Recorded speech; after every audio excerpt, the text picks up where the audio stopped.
So I've talked about Halo on this channel before, undoubtedly my favorite video game franchise in existence. And as you all know, Halo is dead. Halo fans have been in a metaphorical drought for over a decade now, been served up these half-baked clones of modern trends. And as I've said before, I've given up on Infinite. Now, one of my biggest problems with Infinite was the story, an open world narrative with very little notable features in my opinion. The story was unmotivated and really didn't try to get me invested or feel for anything or anyone within it. Which is strange, because one of the greatest things about Halo was its capability of making you feel like the Master Chief.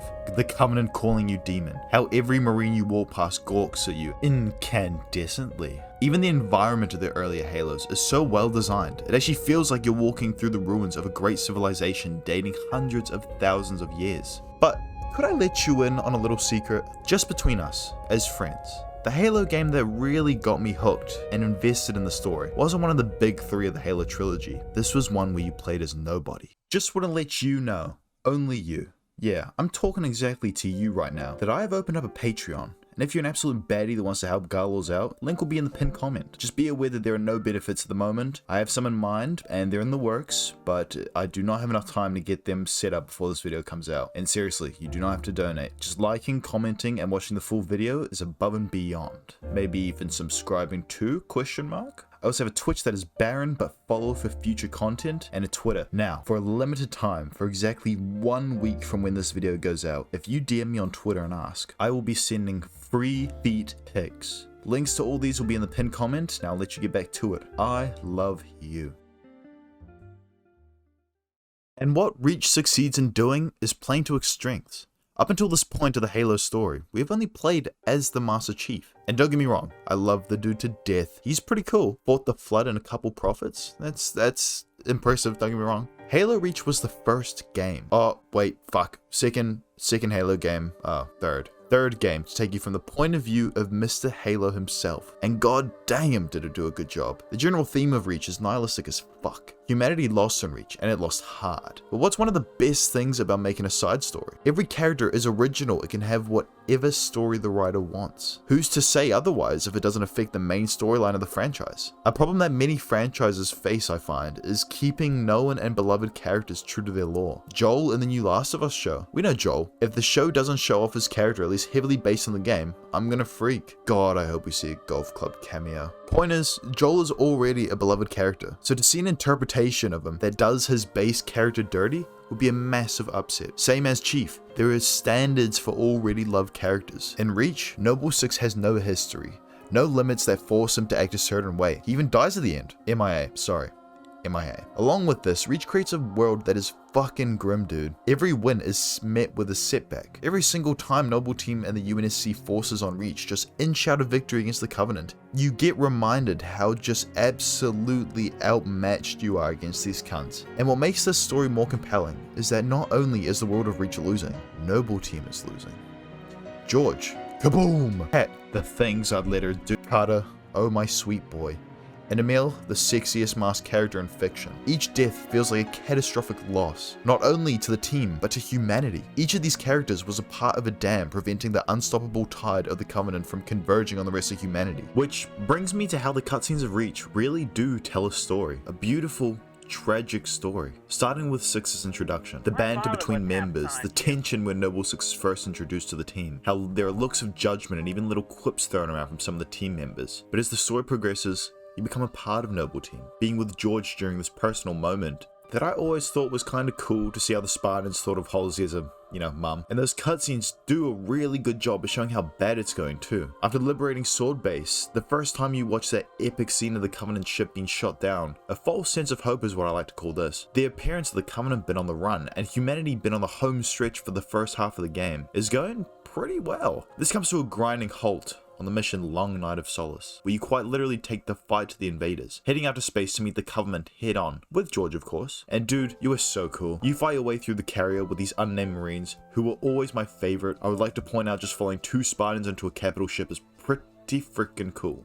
And I truly do think that Reach, and to an extent the Halo Wars series, is some of the most compelling storytelling we've ever had in the Halo franchise. These stories are what makes Halo as a fictitious universe feel lived in. Telling one story is all cool and stuff, like the Doom universe. It does a great job at telling that one story, but the Doom series is just that, a single story. Whereas the most extreme case I can think of is Five Nights at Freddy's. This series is definitely about one topic, / event that has happened. That being the murder of the children and the ensuing events that causes, that whole shebang. But FNAF as a series expands upon other more niche parts of their world, like the Biter 87. That was sick. Or this dude trying to get revenge on Michael Afton. I don't really know, I haven't kept up with the FNAF lore since like 2015, but there's a movie coming out, that's pretty cool. But the point here is, it's a universe of connected events from different points of view. Reach is a game where you play as a brand new character, a point of view on an event we didn't even know about until this game. And it's kinda weird, but my favorite Halo games don't even have Chief in them. I know, what a terrible thing to say. How could I not love the Chief over everything else within my life? I do, please trust me. But I always imagine Halo at its best when it departs from the general style of the series. Now I will reiterate, I love the Halo trilogy, it is amazing. They are emotional roller coasters with some of the greatest storytelling and revolutionary gameplay mechanics in existence. However, in saying this though, Halo Reach, ODST, and Halo Wars are just my favorite. ODST has such an amazing atmosphere as this giant city complemented by arguably my favorite soundtrack in a video game. Just listen to that sax, that piano, oh my god, that bass. Plus it's my wallpaper because the color scheme of the cover is very appealing to someone that appreciates the color blue. I know, enforcing gender stereotypes of liking the most basic color. Halo Wars is just my ape brain that loves real-time strategy games. The story and the cutscenes do complement the gameplay incredibly nicely, however. And as a side note, the studio behind the cutscenes in this game, being Blur Studios, is so underappreciated. I remember thinking the first Halo Wars cutscenes were some of the most realistic things I'd ever seen on a screen in 2009. And honestly, they've just gotten better with time, with this insane opening for Atriox, which is single-handedly up there being one of the greatest cutscenes in existence, and the remastering of Halo 2, which everyone agrees is so good. And once again, a banger soundtrack that should be recorded for future generations to come. It's a very 2000s kind of sound, if you know what I'm saying. And Reach, of course, is so amazing to me, not only because of what the game represents to me as a past child myself, but the fact that playing it for the 5th time is just as shocking and emotional as the first. Plus, Noble 6 is very cool, and I like all of Noble Team quite a lot. And I truly do think Reach, and ODST, and the Halo Wars series is some of the most compelling storytelling we have ever had in the Halo franchise. Because now if we ever saw Noble 6 in a new Halo title, which we won't, of course, quit writing those fan fictions, it'll never happen. He's a fleshed out character now. We will have expectations for him. We will want said character treated correctly according to established lore. Fuck, I love lore. But during Halo Reach, Noble 6 truly is a nobody. Captain Cutter at the start of the first Halo Wars is a nobody. Same case with Rookie. But now these characters have cemented themselves within our minds, maybe to a lesser or same degree as the Master Chief, or if you're a complete freak like me, maybe even more so. And with Halo Infinite being a ship that has long since sunk in my mind, I will huff that copium and look to the future for a brighter era of Halo. And what does an intellectual Reddit couch warrior like myself propose? Get us the fuck out of this 343 timeline. Take us back to the Human Covenant War and expand on a story with new characters. I truly do think that there is a wealth of lore to be expanded on with characters that haven't yet seen the light of day. Master Chief is Halo, but Halo isn't the Master Chief. When you think of this godforsaken franchise, a meaty green man does appear at the forefront of that image. However, he does share that spot with other beloved characters, like Rookie,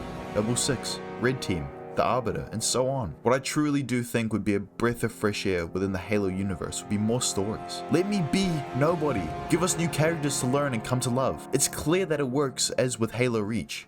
Just do it, Microsoft. Take the plunge. And I know, God forbid you don't have John Halo himself on the cover art, because we all know the whole fan base will eat that shit up. Which is why Reach and other titles are so appealing. Switching things up isn't always going to work for a series. I love Reach, but not everyone does. That's the beauty and struggle of differing opinions. And there are some people who do just want every game to be Chief, and that's fine. Honestly, but in my mind, Halo is a setting, a universe to be filled with stories and events. There are so many more nobodies like Noble 6 just waiting to tell their stories. But sadly, all we can do is hope that they're told.